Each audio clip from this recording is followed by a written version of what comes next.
Good morning students, स्वागत आप सबका। मैं सूर्य प्रकाश शर्मा और हम लोग पढ़ रहे हैं BA part first political science के अंतर्गत अधिनायक व तंत्र जो शासन का एक प्रकार है उसके की चर्चा हम कर रहे हैं और उसका ये दूसरा वीडियो है और अंतिम वीडियो है। देखिए, पिछले वीडियो में मैंने आपसे ये बताया कि प्रथम विश्व युद्ध के बाद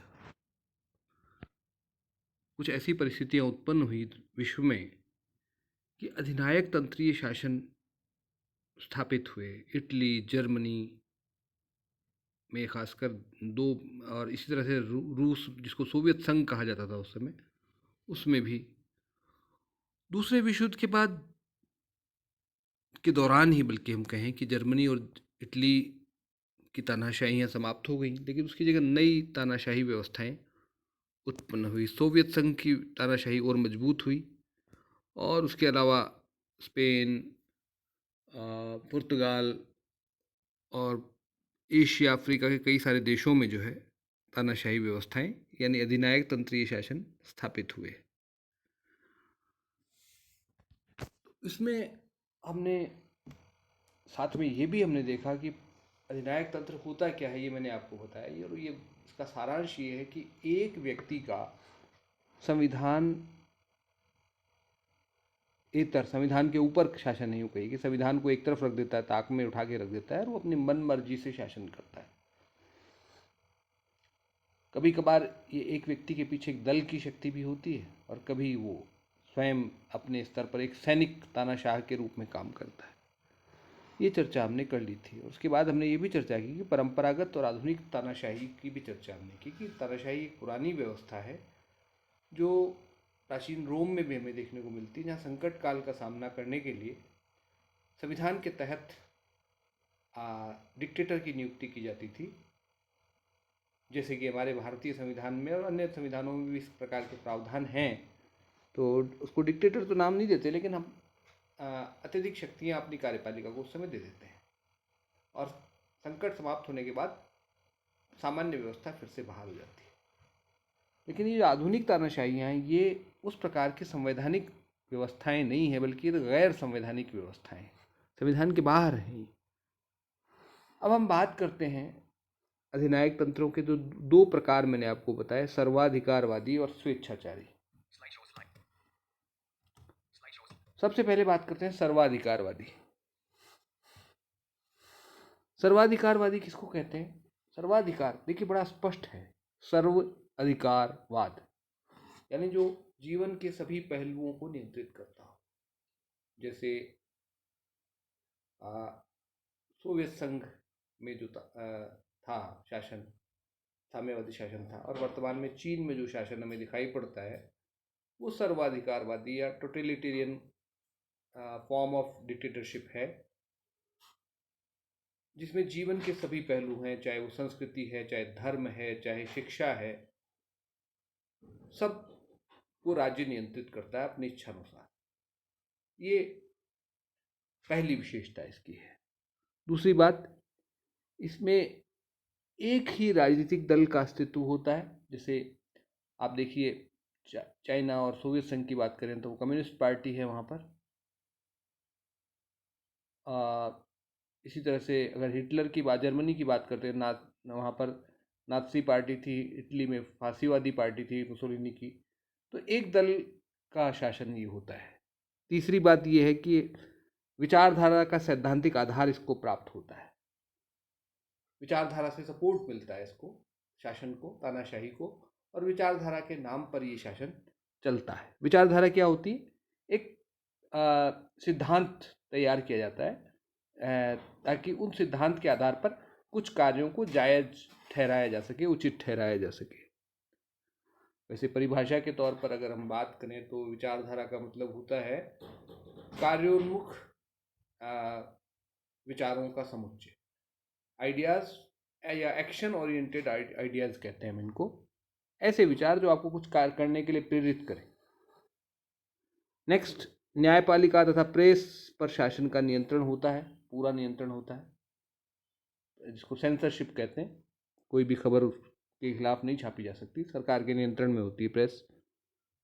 जन सहभागिता द्वारा वैधीकरण भी इसको मिलता है कभी कभार, जन सहभागिता द्वारा इसको वैधता प्रदान की जाती है। नेक्स्ट है साहब, नेक्स्ट स्लाइड हम चेंज करते हैं। स्वेच्छाचारी शादी। स्वेच्छाचारी में क्या है, राजनीतिक दल तथा निर्वाचन पर प्रभावी नियंत्रण होता है, राजनीतिक दलों पर नियंत्रण होता है। यहाँ पर पॉलिटिकल पार्टीज की कोई एक्टिविटीज नहीं होती, एक व्यक्ति का मनमाना शासन होता है बेसिकली, ये दलों की कोई भूमिका नहीं है इसमें, चुनाव नहीं होता कुछ भी, और अगर जो होता है तो भी वो सत्तारूढ़ जो शासक है वो अपनी मनमर्जी से अपने पक्ष में ही चुनाव करवाता है। दूसरी बात, प्रभावी विचारधारा का अभाव होता है, इसमें विचारधारा जैसी कोई चीज़ नहीं होती है। जैसे आप युगांडा में ईदी अमीन का शासन देख सकते हैं, इसी तरह से इराक में सद्दाम हुसैन का शासन होता है, ये व्यक्तिगत शासन थे।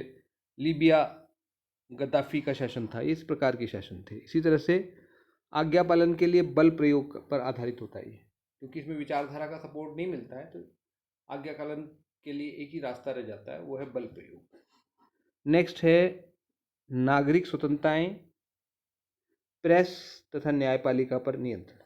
जनता को कोई स्वतंत्रता नहीं होती इसमें, प्रेस पर सरकारी नियंत्रण होता है, न्यायपालिका पर सरकारी नियंत्रण होता है। नेक्स्ट, एक व्यक्ति अथवा सेना का शासन होता है, रूल ऑफ लॉ जैसी कोई चीज नहीं है, एक व्यक्ति की स्वेच्छा पर, इच्छा पर आधारित, इसीलिए स्वेच्छाचारी इसको कहा, इसको कहते हैं स्वेच्छाचारी शासन। नेक्स्ट स्लाइड पे हम चलते हैं, अधिनायकवाद की विशेषताएं। तो जो हमने दोनों शासन प्रणालियों, अधिनायक के जो दो रूप मैंने बताए आपको, उनमें जो विशेषताएं देखिए वही कॉमन उसमें हम डाल देंगे तो वो सारी विशेषताएं हो जाएंगी। जैसे लोकतंत्र तथा उदारवाद का विरोधी होता है, ठीक बात है, इसमें लोकतंत्र के सारे गुण, सारे जो विशेषताएं वो नहीं पाई जाती, कोई विशेषता नहीं पाई जाती, बल्कि सारे के बजाय यूँ कहें हम। और उदारवाद जो जनता की स्वतंत्रता की बात करता है वो नहीं पाया जाता, यानी जनता की इच्छा से शासन नहीं होता, पहली बात, जनता की कोई भूमिका नहीं होती शासन में, अर्थात लोकतंत्र का विरोधी है। और दूसरा उदारवाद का विरोधी, यानी जन स्वतंत्रता का विरोधी है। दूसरा, हिंसा तथा बल प्रयोग पर आधारित, ये हम चर्चा कर ही चुके हैं। तीसरा, राज्य का गौरवीकरण होता है, इसमें राज्य का गौरव गान किया जाता है, जैसे हिटलर ने राष्ट्रीय राज्य का अपने समय में गौरव गान किया था। तो राष्ट्र को जो है सर्वोपरि बना दिया जाता है, इसमें राष्ट्र के नाम पर बलिदान की अपेक्षा की जाती है। उग्र राष्ट्रवाद मैंने बताई दिया आपको इसमें। नेक्स्ट, नागरिक स्वतंत्रताओं का विरोधी होता है, जनता को कोई स्वतंत्रता प्राप्त नहीं होती। सर्वाधिकारवादी होता है और स्वेच्छाचारी होता है, दोनों बातें ये हो ही गई। एक दल अथवा व्यक्ति का शासन होता है। कुछ और विशेषताएं भी हैं, आगे अगले स्लाइड में हम देखते हैं। चेंज हो जाए, यस। डॉक्टर बेनी प्रसाद एक भारतीय विद्वान हैं, उन्होंने कुछ विशेषताएं इसकी बताई हैं। सबसे पहले, प्रत्यक्ष अथवा परोक्ष रूप से सैन्यवाद की उपज होता है, सैनिक शक्ति पर आधारित होता है यानी। दूसरा, नेता राष्ट्रीय एकता का तथा भावनाओं का प्रतीक बन, जो नेता होता है वो राष्ट्रीय एकता का प्रतीक होता है, नेता का विरोध राष्ट्र का विरोध माना जाता है, ये इस प्रकार की बात होती है। नेक्स्ट है, युद्धोन्माद पर आधारित होता है, युद्ध की पर आधारित होता है, युद्ध को गौरवशाली बताया जाता है और युद्ध के लिए सदैव तत्पर रहने की बात की जाती है, और ये युद्ध को बढ़ावा देते हैं। आंतरिक विरोध का कठोरता से दमन किया जाता है इसमें। तो ये सारी विशेषताएं अधिनायकवाद की है। अच्छा, अब हम बात करते हैं कि अधिनायकवाद की जो शासन व्यवस्था है उसका उद्भव यानी जन्म कैसे होता है, कौन सी परिस्थितियां हैं इसके को जन्म देने वाली। तो प्रथम विश्व युद्ध के बाद की स्थितियों के आधार पर कोल जो जीडीएच कोल है, उन्होंने अधिनायक तंत्र के उदय के निम्न परिस्थितियों को जिम्मेदार ठहराया था। उन्होंने, पहला, राजनीतिक एवं आर्थिक अस्थिरता तथा चिंता की भावना। जब देश में या विश्व में राजनीतिक और आर्थिक अस्थिरता होती है तो ये तानाशाही को जन्म देने के लिए पर्याप्त कारण होता है। तानाशाह जो है वो आर्थिक अस्थिरता का या राजनीतिक अस्थिरता का बहाना लेकर के वो जो है शासन पर कब्जा कर लेता है। दूसरी बात, यह विश्वास कि वर्तमान राजनीतिक तथा आर्थिक संस्थाएं अपर्याप्त हैं।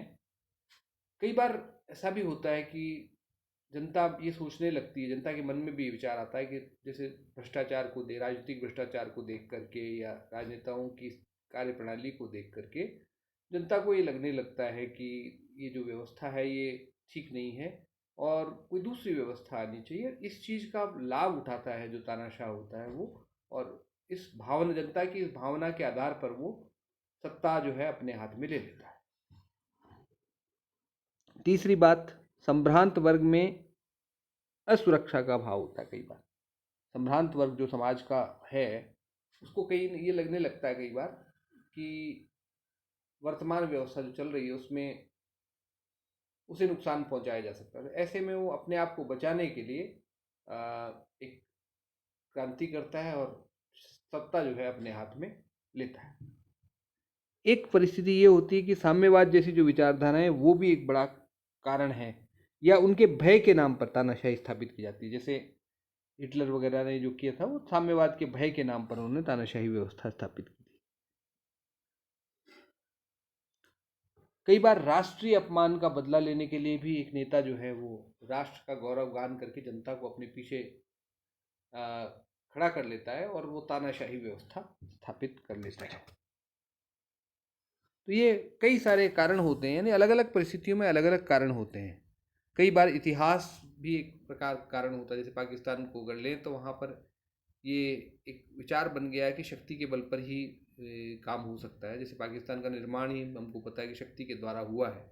तो वहाँ पर सेना जो है सदैव ही महत्वपूर्ण रही है और प्रारंभिक वर्षों से ही वह अस्थिरता रही, और जब सेना को मौका मिला तब उन्होंने सत्ता हस्तगत कर ली। यानी अलग अलग जगहों पर अलग अलग कारण इसके लिए उत्तरदायी होते हैं, कोई समान कारण हमेशा नहीं होते। नेक्स्ट जो है वो है अधिनायक तंत्र के गुण की बात करते हैं। क्या इसमें अच्छाइयाँ क्या पाई जाती हैं? कोई भी चीज़ जो है पूरी तरह ख़राब नहीं होती, कुछ अच्छे गुण होते हैं उसमें। हमने देखा अधिनायकवादी शासन में बहुत देशों ने बहुत तरक्की की, बहुत आगे बढ़े वो, लेकिन क्या गुण हैं उनको हम देखने की कोशिश करते हैं। पहली चीज़ तो ये कि सशक्त और कार्यकुशल सरकार बनती है, इसमें मजबूत होती है सरकार, उसको चुनाव की चिंता नहीं है। और वो अगर नेता अच्छा है, तानाशाह अच्छा है, अच्छे विचार से आया है, तो देश को बहुत आगे ले जा सकता है। कार्यकुशलता, क्योंकि उसको किसी से पूछने की जरूरत नहीं, जो उसको ठीक लगता है वो अपने इच्छानुसार तत्काल निर्णय करके कार्य प्रारंभ कर देता है। तो ये देखने को मिलता है कार्यकुशलता।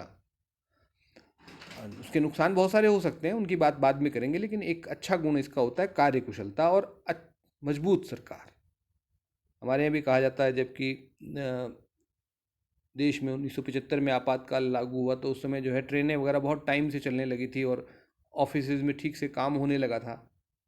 सबको डर रहता था कि अगर हम ठीक से काम नहीं करेंगे तो हमारे खिलाफ कोई कठोर कार्रवाई की जा सकती है। तो वो एक भय होता है जिसकी वजह से लोग अच्छे से काम करते हैं। दूसरा, राष्ट्र की प्रगति तथा समृद्धि संभव होती है इसमें। जैसे मैंने बताया, अगर तानाशाह अच्छी नीयत से आया है तो देश को तरक्की के रास्ते पर ले जाता है। जैसे इंडोनेशिया में जनरल सुकर्नो थे, उन्होंने उनके राज शासनकाल में काफ़ी तरक्की की। इसी तरह से अन्य बहुत सारे तानाशाह हुए हैं जिन्होंने, उनके देशों ने समृद्धि की खूब प्राप्त की, आर्थिक समृद्धि खूब प्राप्त की उन्होंने, नियोजित आर्थिक विकास हुआ उनके काल में। सोवियत संघ को हम उदाहरण ले सकते हैं। सोवियत संघ ने जो है तानाशाही के अंतर्गत बहुत ज़बरदस्त विकास किया। और अन्य, चाइना को देख लीजिए, चाइना ने कितना विकास किया आर्थिक मोर्चे पर।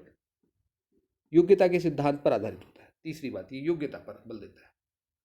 जो योग्य है उसको आगे बढ़ाता है तानाशाह और सफलता से आगे काम चलता है, अच्छे से काम होता है वहाँ पर।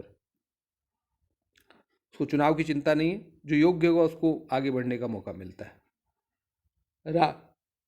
राष्ट्र के गौरव तथा सम्मान पर बल दिया जाता है। राष्ट्रवाद की भावना जो है वो बहुत पनपती, देशभक्ति की भावना लोगों में होती है। संकट काल का सामना करने में सक्षम होता है। संकट के समय में तत्काल निर्णय करना होता है तो वो इसमें संभव है। धन एवं समय की बचत होती है। संसद जैसी किसी संस्था की ज़रूरत नहीं होती जहाँ पर करोड़ों रुपया एक दिन की कार्रवाई में खर्च होता है, तो वो पैसा विकास में खर्च हो जाता है और इसी तरह से समय भी बचता है, तत्काल निर्णय होता है। हमारे यहाँ देखिए कई सारे निर्णय हैं आज तक सालों से पेंडिंग हैं, हो ही नहीं पाते क्योंकि सरकार के पास बहुमत नहीं होता, कभी जितना चाहिए उतना बहुमत नहीं होता, तो कई चीज़ें पेंडिंग चलती रहती हैं। नेक्स्ट हम चलते हैं, दोष की बात करेंगे, क्या कमियां हैं इस व्यवस्था में। तो पहला है जनता की स्वतंत्रता का अंत। जानते ही हैं आप, चाइना में बिल्कुल आज़ादी नहीं है। अभी अभी आपके पड़ोस में एक और देश है बर्मा, म्यांमार कहते हैं उसको, वहाँ पर भी जनता, वहाँ भी सेना ने जो है तानाशाही स्थापित कर ली है जनरल मिन के नेतृत्व में, और वहाँ जनता की स्वतंत्रता को अब कुचला जाएगा। व्यक्तित्व की गरिमा का ह्रास होता है इसमें, व्यक्ति की अपनी व्यक्तित्व खत्म हो जाता है, मतलब वो गुलाम हो जाता है एक तरह से, भय के साए में जीता है हमेशा, और उसकी पहल करने की जो सामर्थ्य होती है वो खत्म हो चुकी होती है। शक्ति का गौरवीकरण होता है, जानते ही हम शक्ति के बल पर काम करता है शासन। जनता राजनीतिक रूप से उदासीन हो जाती है। समाजवाद, सॉरी, साम्राज्यवाद को जन्म देता है, गलत हो गया इसमें, साम्राज्यवाद है, साम्राज्यवाद को जन्म दिया, यानी ये जब तानाशाही जो बढ़ती है तो वो कई बार साम्राज्यवाद का रूप ले लेती है। जैसे सोवियत संघ के नेतृत्व में हमने देखा, दुनिया भर में उन्होंने कब्जा किया, कई सारे देशों पर कब्जा कर लिया, उनको अपने नियंत्रण में लाए वो। नेक्स्ट, अंतर्राष्ट्रीयवाद का विरोधी है ये, विश्व शांति और अंतर्राष्ट्रवाद का विरोधी होता तानाशाही शासन। एक थियरी जाती है डेमोक्रेटिक पीस थियरी, लोकतांत्रिक शांति, यानी एक लोकतंत्र ही है तो वो अपेक्षाकृत शांति से कार्य करेगा। तानाशाही जो है युद्ध को बढ़ावा देती है, युद्धोन्माद बढ़ाती है। अस्थिर शासन होता है क्योंकि शक्ति के बल पर आधारित होता है, शक्ति द्वारा कभी भी उसको पलटा जा सकता है, ऐसा भी होता है। तो ये सारे इसके दोष हैं। अब हम बात करते हैं अधिनायक तंत्र बनाम लोकतंत्र। एक ये आखिरी बात है, इसकी चर्चा कर लें, उसके बाद ये हमारा टॉपिक खत्म हो जाएगा। अधिनायक तंत्र की बात हम अब तक कर ही रहे हैं, लोकतंत्र हम पढ़ चुके हैं, दोनों में अंतर को आप समझ सकते हैं। संक्षेप में मैं बात करूंगा। देखिए, अधिनायक तंत्र का आधार शक्ति है, जबकि लोकतंत्र का आधार इच्छा है, जनता की इच्छा पर आधारित होता है। दूसरा, अधिनायक तंत्र में राज्य साध्य होता है, जबकि लोकतंत्र में व्यक्ति साध्य होता है। तीसरा,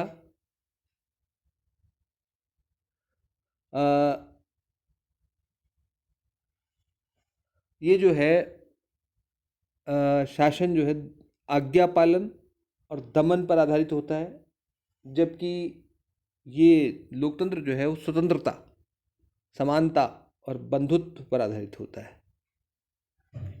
नेक्स्ट, ये एक दलीय या एक व्यक्ति का शासन होता है, जबकि सिद्धांत लोकतंत्र जो है बहुदलीय होता है। कई बार ऐसा होता है कि दो ही दल प्रभावी होते हैं, जैसे यूके में और यूएसए में है, लेकिन वहाँ सिद्धांत है ऐसा, व्यवहार में सिद्धांत तो बहुत सारे दल हो सकते हैं और हैं भी वहाँ पर।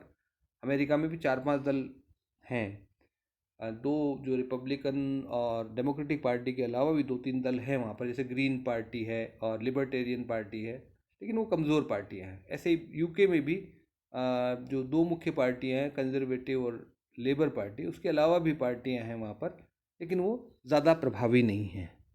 फिर नेक्स्ट जो विशेषता है, पांचवी, स्वेच्छाचारी होता है, जबकि ये विधि का शासन पर आधारित होता है, रूल ऑफ लॉ पर आधारित होता है।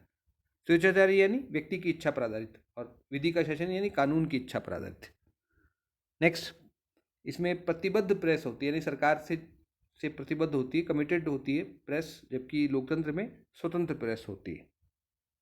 और नेक्स्ट है अनुत्तरदायी सरकार होती है, जनता के प्रति उत्तरदायी नहीं होता तानाशाही शासन, जबकि यहाँ पर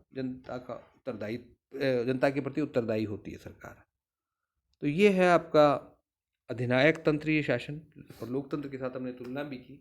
कई बार परीक्षा में जो है लोकतंत्र के साथ इसके गुण दोषों की तुलना कर ली जाती है। जो अधिनायक तंत्र के जो दोष हैं उन्हीं के आधार पर लोकतंत्र के गुण बन जाते हैं, और जो लोकतंत्र के दोष हैं वो अधिनायक तंत्र के गुण बन जाते हैं। आप ऐसे करके इसको याद कर सकते हैं, दोनों को आपस में जोड़ के याद कर सकते हैं।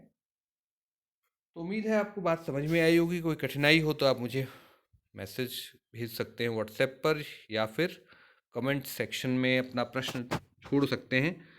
और अगर आपको ये वीडियो अच्छा लगता है या समझ भी आता है आपको, तो भी आप ये बता सकते हैं कि आपको अच्छा लगा, समझ में आ गया। तो इससे ये होता है कि आगे उसी तरह से वीडियो बनाया जाए या कुछ उसमें सुधार करने की आवश्यकता हो तो ये पता चलता है। Thank you.